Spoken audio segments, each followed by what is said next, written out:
says that we are recording, so this public deliberation can commence as to CBA 22-059. This is a hearing that we held de novo on 12/6/2022. There was a request for a forest buffer variance pursuant to 33-3106, I believe it's A1, for a property known as Ellicott Mills. The three of us heard the hearing de novo, which is always a little bit interesting in a situation when you have director's letters, when there has been no finding of fact by the ALJ. I always try to say that we sort of step inside the shoes of the agency. While we do give deference to some agency findings of expertise, we are the, I guess, new finders of fact and the new decision makers. Before we get to the merits, there was a motion to dismiss that we agreed to reserve as we heard the hearing. We heard the arguments for the motion to dismiss. We also, in the submittals, they were relitigated in the memos in lieu of closing arguments. As to the motion to dismiss, just real quickly, I will just delve in as to that issue. Mr. Evans, you and I have dealt with this issue, very same issue, on the very same type of case on several occasions now. It's sort of a soup du jour as far as motions to dismiss, I think our consistent view of that is that we're just not comfortable with the language, with that intent word and things of that sort to make it a final thing. The applicants they bring a good point in their submittal, was that there was a rules change and it wasn't addressed. And I'd have to say that's probably, if we ever do change the rules, if we could get together with the county and find a way to make a definitive way to say when things are signed, to prevent these things from being litigated over and over again, that'd probably be a good idea. My concern has always been having a clear way for someone who's protestants to know when something has been signed, so in fact they can exercise their rights of appeal. So I've always been very liberal in my interpretation of how that goes.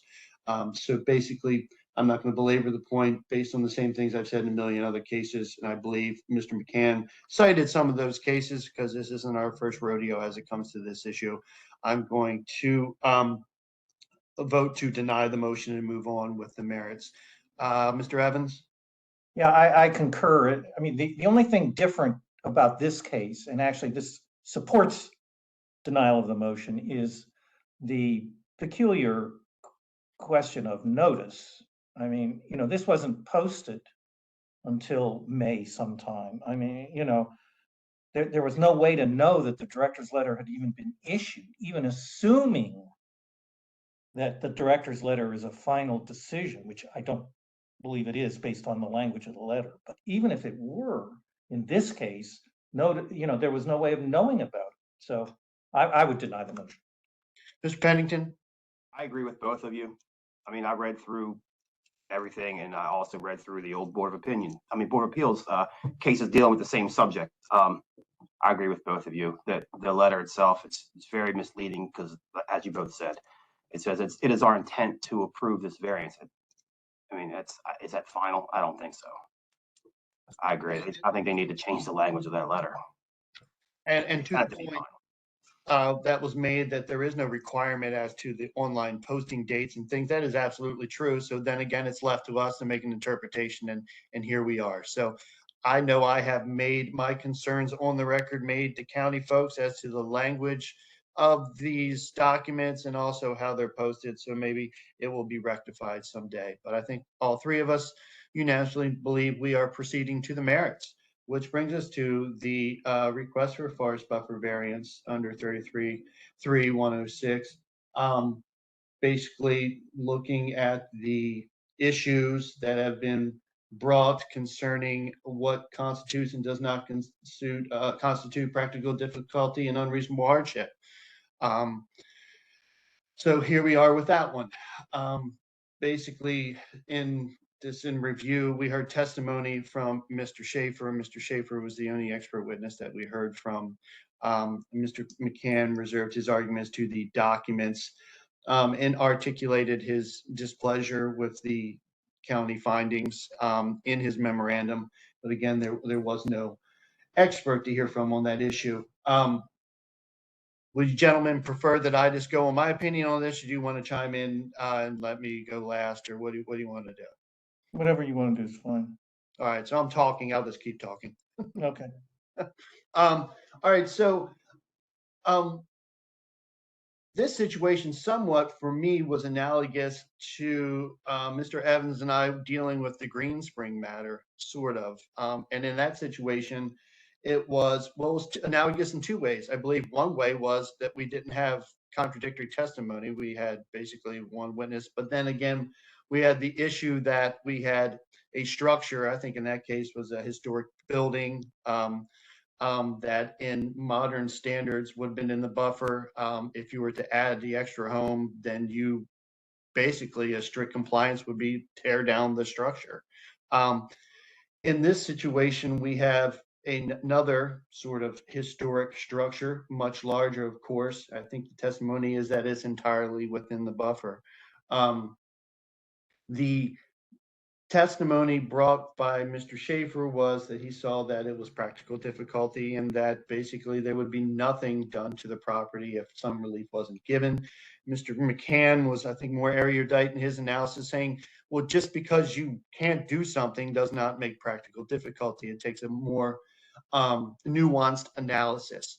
So for me, I went back to school. I went back to school and I dug out McLean v. Soley and read it in a deep dive, dealing with, and it's the first time I realized that case is down on Egbert Avenue. It's basically the Cardiff Hall apartments and a neighbor.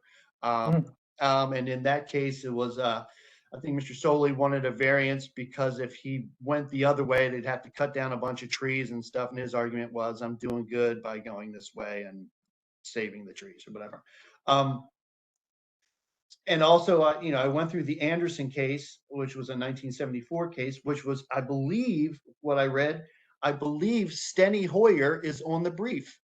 So there you go. How about that? 1974, Steny Hoyer was concerning himself with what constituted practical difficulty. In the McLean case, they harken back to the Loyola Loan Association v. Bushman case of 1961, which is more of, I guess, in their mind, a more liberal interpretation of practical difficulty. So all that aside led me to the source of definitions from all these cases, which was a new one for me, is the second Ratkoff's Law of Zoning and Planning, 3rd edition. There's actually a horn book that they got this from.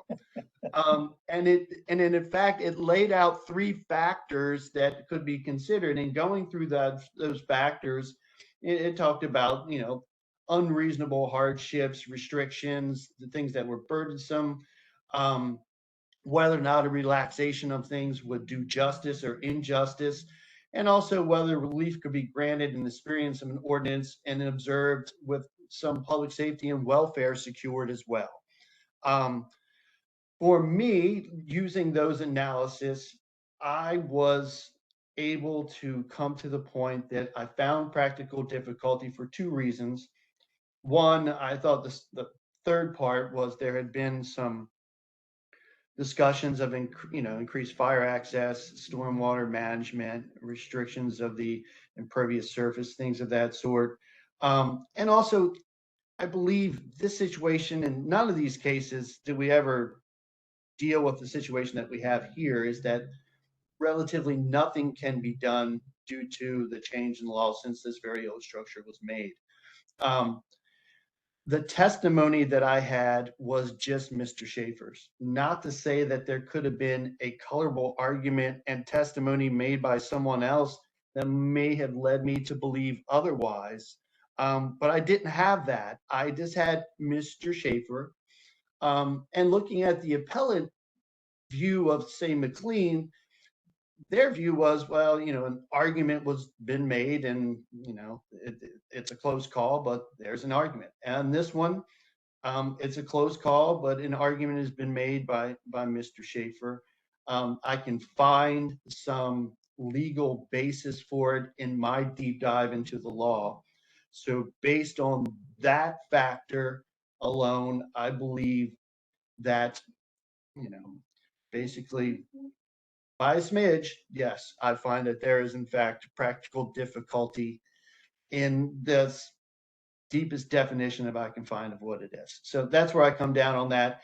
I didn't put my finger in the wind and decide which one it was. I actually made the best efforts I could.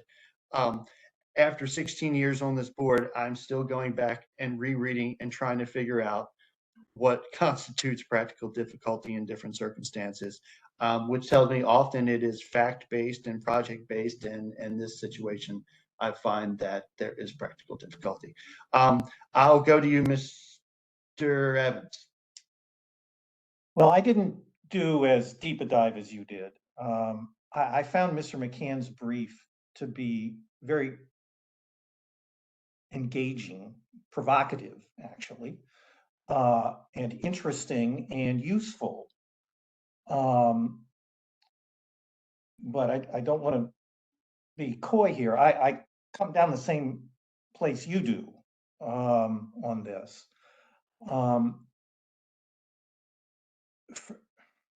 The problem for me here is that forest buffer questions in general are questions that uniquely require expertise.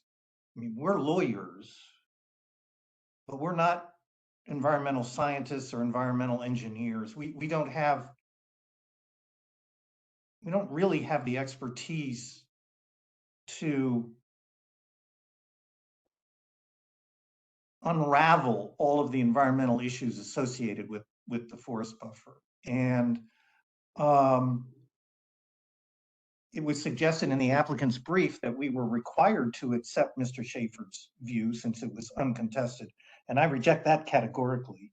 We aren't required to accept his opinion, even if there is no contrary opinion expressed.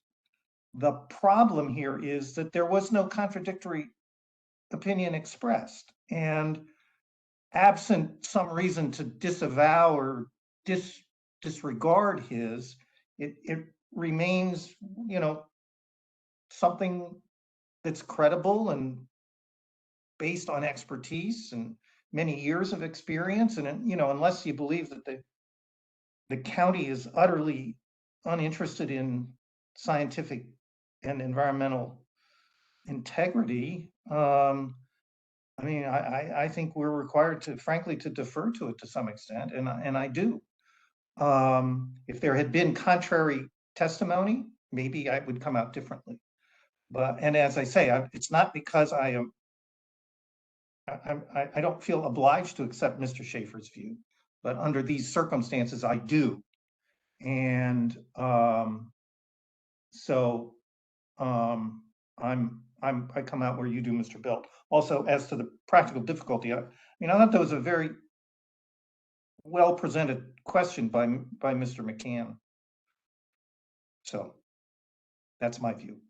All right, Mr. Pennington. Thank you, gentlemen. I come down on the same side as both of you.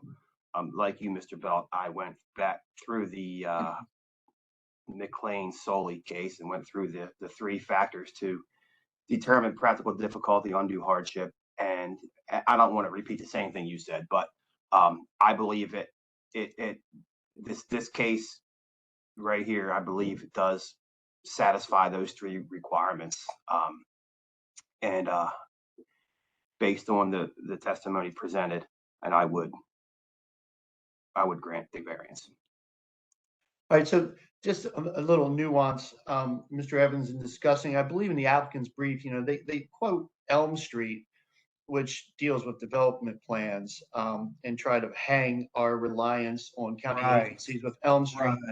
Right. But it's more a nuance. I think it's Marzullo v. Call that tells us that we're supposed to give some deference, always deference to the findings of county agencies. But it goes to the request for the relief. We're not affirming We're not affirming a director's letter. This is not a record appeal where we are doing affirmation and finding that there's substantial record and not arbitrary and capricious. We are actually granting or denying. So in granting or denying, it is our job to listen to all witnesses and believe, as they say in the Maryland rules, to believe all, some, or none of what an expert has to say. And basically in the testimony of Mr. Schaefer, there was nothing for me to find that his testimony should be disregarded in any way, though it was not contradicted. Just briefly, since we have gone to the big issue of finding practical difficulty, there was a substantial amount of Mr. McCann's brief that dealt with the alternatives analysis. I just wanted to say it's along the same type of lines that Mr. Evans has always spoke to. First of all, an interesting situation is that an alternative analysis is not required. From my reading, it's a may, it's not a shall, and that the may, whether or not someone is required, is by the county. There one was required. But again, as to the testimony as to what's a good alternative analysis and what is not a good alternative analysis, as Mr. Evans says, us lawyer folk, we really rely heavily on the folks who have the expertise in the area to tell us whether or not an alternative is good or not good. Pardon my use of the word good, I guess. But so again, this in that light, the testimony as to the alternatives analysis, I'm not even saying that it's actually required, is that we had the testimony of Mr. Schaefer of what was done, and why it was done and why it was approved. We heard no contradictory evidence from an expert saying that there was other alternatives that should have been considered. So we were left with just that. So I just wanted to comment on the fact that there was a great deal written about it. I didn't want anyone to think we didn't consider it and look into it. But again, the same type of analysis applies in my book, that we only heard from one expert. I don't know if anybody else wants to comment on the alternatives analysis, if there's any need. Well, I thought actually, well, I'm not sure whether it's required or not. If it is required, I found it to be satisfactory. But the fact that this wasn't just rubber stamped, I think speaks well of the process. I mean, it was presented, it was,